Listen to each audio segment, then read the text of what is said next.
तो दोस्तों आज हम फिर से आपके लिए लेकर आए हैं देश दुनिया की सभी ताजा बड़ी खबरें। फटाफट एक एक कर विस्तार से आज आपको बताएंगे, तो वीडियो को अंत तक जरूर देखें। दोस्तों पहली खबर में आपको बता दें कि पाकिस्तान ने पूरी दुनिया में फिर से रचा इतिहास। पाकिस्तान ने बना दी इस दुनिया की सबसे खतरनाक मिसाइल। डरे अमेरिका और पश्चिमी देश, पूरी दुनिया में पाकिस्तान की जीत। वहीं आपको बताएंगे दोस्तों कि हेमंत बिस्व शर्मा के गर्भ से हिंदू बोलने वाले बयान पर ओवैसी ने किया हमला, कहा इन्हें कौन रोकता है पूजा करने से। वहीं आपको बताएंगे दोस्तों कि बीजेपी शिंदे गठबंधन में महाराष्ट्र में पड़ सकती है फूट। बीजेपी प्रदेश अध्यक्ष का बयान हो रहा है खूब वायरल। वहीं आपको बताएंगे दोस्तों कि बागेश्वर धाम के बाबा धीरेन्द्र शास्त्री पर नीतीश कुमार ने बोला हमला, कहा ये देश को करना चाहते हैं खत्म, नहीं बनेगा भारत हिंदू राष्ट्र। वहीं आपको बताएंगे दोस्तों कि लोकसभा चुनाव से 6 महीने पहले ही पूर्ण रूप से बनकर तैयार हो जाएगा राम मंदिर, 75% काम हुआ पूरा। वहीं आपको बताएंगे दोस्तों कि LAC पर तेजी से निर्माण कर रहा है चीन, कड़ी नजर रखने की जरूरत, भारत के आर्मी चीफ ने दी चेतावनी। तो दोस्तों सभी खबरों को आपको एक एक कर बताने वाले हैं। वीडियो को लाइक कर चैनल को सब्सक्राइब कर दें इसी बीच पर। तो दोस्तों अगली खबर की ओर, तो पाकिस्तान ने बनाई दुनिया की सबसे खतरनाक मिसाइल, डरे अमेरिका और पश्चिमी देश। जी दोस्तों आपको बता दें ये बड़ी खबर सामने निकल कर आई दोस्तों की आर्थिक संकट से जूझ रहे पाकिस्तान ने पूरी दुनिया में आज इतिहास रच दिया है। दरअसल आपको बता दें कि पाकिस्तान ने दुनिया की सबसे खतरनाक मिसाइल बना दी है। जैसे ही इस मिसाइल का उसने परीक्षण किया, उसके बाद अमेरिका सहित पश्चिमी देश बुरी तरह से पाकिस्तान से डर गए हैं। दरअसल आपको बता दें कि अब इसी मिसाइल को लेकर IMF ने एक शर्त रखी है। इस शर्त के जरिए ही पाकिस्तान ये मिसाइल यूज कर पाएगा। दरअसल आपको बता दें कि पाकिस्तान ने जो मिसाइल बनाई है उसका नाम शाहीन है, और ये शाहीन मिसाइल दुनिया की सबसे खतरनाक मिसाइल है। वहीं आपको बता दें कि इस मिसाइल के बाद दुनिया में सबसे ताकतवर देश पाकिस्तान बनता हुआ दिखाई दे रहा है। तो ये बड़ी अपडेट आई दोस्तों कि पाकिस्तान ने दुनिया की सबसे खतरनाक मिसाइल शाहीन बना दी है, जिससे अमेरिका और पश्चिमी देश डरे हुए हैं। इसी बीच पर तो दोस्तों अगली खबर की ओर, तो असम के मुख्यमंत्री पर असदुद्दीन ओवैसी ने बोला हमला। जी दोस्तों आपको बता दें कि कर्नाटक के बेलगाम में असम के मुख्यमंत्री हेमंत बिस्व शर्मा के गर्भ से हिंदू बोलने वाले बयान पर असदुद्दीन ओवैसी ने पलटवार करते हुए बड़ा हमला बोला है। असदुद्दीन ओवैसी ने कहा कि असम के बीजेपी CM ने यह स्वीकार कर लिया है कि नरेंद्र मोदी के 8.5 साल के शासन में उन्हें कोई ऐसा शख्स नहीं मिला जो गर्व से कह सके कि वे हिंदू है। ओवैसी ने आगे कहा कि हिंदुओं को अपनी आस्था पर गर्व करने से कौन रोक रहा है। दरअसल आपको बता दें कि बीते ही दिनों असम के मुख्यमंत्री हेमंत बिस्व शर्मा ने कहा था कि हमारे देश में बहुत सारे लोग हैं जो कि बहुत गर्व से बोलते हैं कि मैं मुसलमान हूं, बहुत से लोग बोलते हैं गर्व से कि मैं ईसाई हूं। इस बात से मुझे कोई आपत्ति नहीं है, लेकिन हमें ऐसा भी व्यक्ति चाहिए जो गर्व से कह सके कि वो हिंदू है। ऐसे व्यक्ति की हमें ज़रूरत है। तो इसी को लेकर असदुद्दीन ओवैसी ने हमला बोला है। असदुद्दीन ओवैसी ने कहा है कि कौन इनको हिंदू गर्व से बोलने से रोक रहा है। तो ये बड़ी अपडेट आई दोस्तों। इसी बीच पर तो दोस्तों अगली खबर की ओर, तो बागेश्वर धाम वाले बाबा धीरेन्द्र शास्त्री पर नीतीश कुमार ने बोला हमला, कहा देश को खत्म करना चाह रहे हैं बाबा। जब दोस्तों आपको बता दें कि CM नीतीश कुमार ने बागेश्वर धाम वाले धीरेन्द्र शास्त्री पर करारा हमला किया है। खासकर उनके उस बयान पर नीतीश कुमार ने अपनी प्रतिक्रिया दी है, जिसमें धीरेन्द्र शास्त्री ने यह कहा था कि 2024 से पहले भारत हिंदू राष्ट्र बनेगा। CM नीतीश कुमार ने कहा कि राष्ट्रपिता महात्मा गांधी की बात के अलावा किसी की बात नहीं सुननी चाहिए। बापू ने देश के बारे में सबको बताया, लेकिन उनकी हत्या कर दी गई। हम तो बापू की बातों को लेकर सब कुछ आगे बढ़ाते हैं। CM नीतीश कुमार ने कहा कि भारत का हिंदू राष्ट्र बनना संभव ही नहीं है। इस देश में सभी धर्मों के लोग रहते हैं। इस देश के बारे में कोई कुछ बोलेगा तो वह संभव नहीं है। CM नीतीश कुमार ने कहा कि बापू के अलावा किसी की बात पर विचार किया नहीं जाना चाहिए, और जो बाबा धीरेन्द्र शास्त्री भारत को हिंदू राष्ट्र बनाने की मांग कर रहा है उसकी बात पर तो खास तौर से बिल्कुल भी ध्यान नहीं किया जाना चाहिए। तो ये बड़ी अपडेट आई दोस्तों कि नीतीश कुमार ने ये करारा हमला बीजेपी पर बोला है। इसी बीच पर तो दोस्तों अगली खबर की ओर, तो महाराष्ट्र में बीजेपी शिंदे गठबंधन में पड़ी फूट। बीजेपी प्रदेश अध्यक्ष बोले जल्द टूटेगा गठबंधन। जब दोस्तों आपको बता दें कि महाराष्ट्र बीजेपी के प्रदेश अध्यक्ष चंद्रशेखर बावनकुले इन दिनों चर्चा में बने हुए हैं। महाराष्ट्र में अगले साल विधानसभा चुनाव होने हैं, उससे पहले राजनीतिक पार्टियों ने तैयारियां शुरू कर दी है। बीजेपी भी इस बार बड़ी रणनीति के साथ चुनावी मैदान में उतरने की तैयारी में जुट गई है।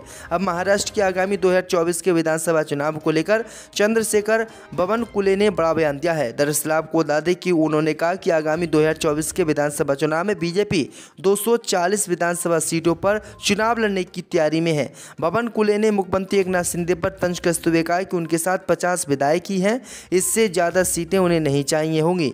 माना जा रहा है कि बावनकुले का यह बयान शिवसेना बीजेपी गठबंधन में दरार डालने वाला साबित हो सकता है। तो ये बड़ी अपडेट आई दोस्तों कि महाराष्ट्र में शिंदे और बीजेपी का जो गठबंधन वो कभी भी टूट सकता है और सरकार महाराष्ट्र में शिंदे की गिर सकती है। इसी बीच पर तो दोस्तों अगली खबर की ओर, तो फर्जी संत नित्यानंद के एक और धोखाधड़ी का हुआ खुलासा। 30 अमेरिकी शहरों के साथ किया फर्जीवाड़ा। दोस्तों आपको बता दें कि भारत से भागकर अलग देश यूनाइटेड स्टेट ऑफ कैलासा बनाने का दावा करने वाला फर्जी बाबा नित्यानंद एक बार फिर से अपने फर्जीवाड़े को लेकर चर्चा में है। न्यू जर्सी राज्य स्थित नेवार्क सिटी ने खुद इसका खुलासा अमेरिका में किया है। नेवार्क के मेयर ने यह माना है कि वह नित्यानंद के फर्जीवाड़े का शिकार हुआ है। हैरानी की बात तो यह है कि इस बार उसने एक दो नहीं बल्कि 30 अमेरिकी शहरों को ठग लिया है। इसका खुलासा फॉक्स न्यूज ने किया है। दरअसल आपको बता दें कि नित्यानंद के कथित देश कैलासा ने अमेरिकी राज्य न्यू जर्सी के शहर नेवार्क के संग सिस्टर सिटी कॉन्ट्रैक्ट साइन कर रखा था। नेवार्क के साथ कैलासा का ये एग्रीमेंट 12 जनवरी को हुआ था, लेकिन ये मामला तब खुला जब नेवार्क सिटी के मेयर रेस वरांग ने कैलासा के प्रतिनिधियों को नेवार्क सिटी हॉल में कल्चरल ट्रेड एग्रीमेंट के लिए आमंत्रित किया। हैरानी की बात तो ये है कि पूरा कार्यक्रम हो जाने के बाद अधिकारियों को एहसास हुआ कि असल में कैलासा कोई अस्तित्व ही नहीं है और कैलासा कोई देश नहीं है और ये जो देश है वो फर्जी है और जो इस देश का मालिक है जो प्रधानमंत्री है वो भी फर्जी है। तो ये बड़ी अपडेट आ रही है दोस्तों। इसी बीच पर तो दोस्तों अगली खबर की ओर, तो लोकसभा चुनाव से 6 महीने पहले ही होंगे रामलला के दर्शन। 75% निर्माण कार्य हुआ पूरा। दोस्तों आपको बता दें कि अयोध्या में बन रहे राम मंदिर का निर्माण निर्धारित समय से 3 महीने पहले पूरे होने की संभावना है। श्री राम जन्मभूमि तीर्थ क्षेत्र ट्रस्ट के एक पदाधिकारी ने शुक्रवार को इसकी जानकारी दी। उन्होंने कहा कि भव्य राम मंदिर का निर्माण समय सीमा से पहले पूरे होने की संभावना है। राम जन्मभूमि में ट्रस्ट के कार्यालय के प्रभारी प्रकाश गुप्ता ने पीटीआई भाषा से बातचीत में कहा कि हमें विश्वास है कि मंदिर नियत तारीख से 3 महीने पहले पूरा हो जाएगा, इसलिए अब हमने दिसंबर 2023 की बजाय इसे पूरा करने के लिए सितंबर 2023 तक का ही समय निर्धारित किया है। तो ये बड़ी अपडेट आ रही दोस्तों कि योगी और मोदी को चुनाव जिताने के लिए और राम मंदिर पर वोट बटोरने के लिए लोकसभा चुनाव से 6 महीने पहले ही राम मंदिर पूर्ण रूप से बनकर तैयार हो जाएगा, जिसके बाद बीजेपी राम मंदिर के नाम पर एक बार फिर से चुनाव जीतेगी और वोट मांगेगी। इसी बीच पर तो दोस्तों अगली खबर की ओर, तो LAC पर तेजी से निर्माण कर रहा है चीन। कड़ी नजर रखने की जरूरत, भारत के आर्मी चीफ ने दी चेतावनी।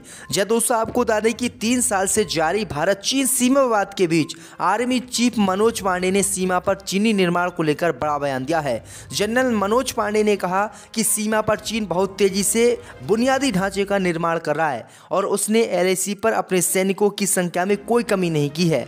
उन्होंने कहा कि सीमा पर स्थिति स्थिर है लेकिन हमें कड़ी नजर रखने की जरूरत है। जनरल पांडे ने एक टीवी चैनल के कार्यक्रम में ये बातें कही। आगे उन्होंने कहा कि हमारे पास सीमा पर किसी भी आकस्मिक स्थिति से निपटने के लिए पर्याप्त संख्या में बल है, लेकिन जहां तक पड़ोसी देश की ओर से सैनिकों की तैनाती का सवाल है तो उसमें कोई कमी नहीं आई है। चीन का बलों के आधुनिकीकरण पर विशेष जोर है, खासतौर पर LAC के पास, यानी उनको भी डर है कि कभी भी चीन भारत पर हमला कर सकता है और अपनी चाल को छोड़ सकता है। तो ये बड़ी अपडेट आ रही है। तो दोस्तों अगली खबर की ओर, तो शरीयत कानून में महिलाओं के साथ हो रहा है भेदभाव। मुस्लिम महिलाओं ने खटखटाया सुप्रीम कोर्ट का दरवाजा।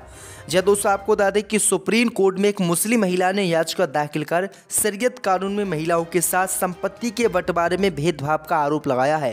सुप्रीम कोर्ट ने इस मामले पर संज्ञान लेते हुए नोटिस भी जारी किया है। महिला की याचिका में कहा गया कि शरीयत कानून में महिलाओं को पैतृक संपत्ति में पुरुष वारिसों के समान अधिकार नहीं मिलता।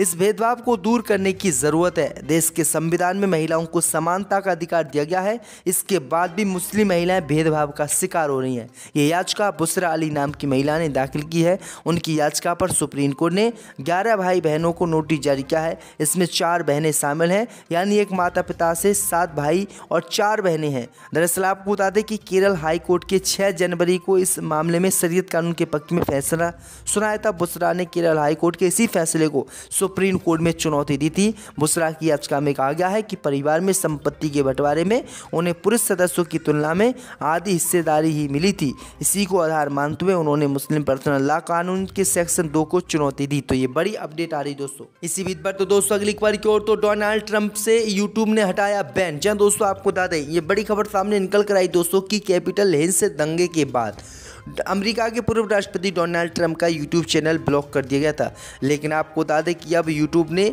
डोनाल्ड ट्रंप के चैनल से बैन को हटा लिया है। यूट्यूब ने कहा है कि उसने 6 जनवरी 2021 को घातक कैपिटल हिल दंगे के बाद 2 साल से अधिक से निलंबित अमेरिका के पूर्व राष्ट्रपति के चैनल पर प्रतिबंध हटा दिया है। मेटा प्लेटफॉर्म इनके ने भी इस साल की शुरुआत में ट्रंप के फेसबुक और इंस्टाग्राम अकाउंटों को फिर से बहाल कर दिया था, जबकि उनके ट्विटर अकाउंट को नए मालिक एलन मस्क द्वारा नवंबर में बहाल किया गया। तो ये बड़ी अपडेट आ रही दोस्तों।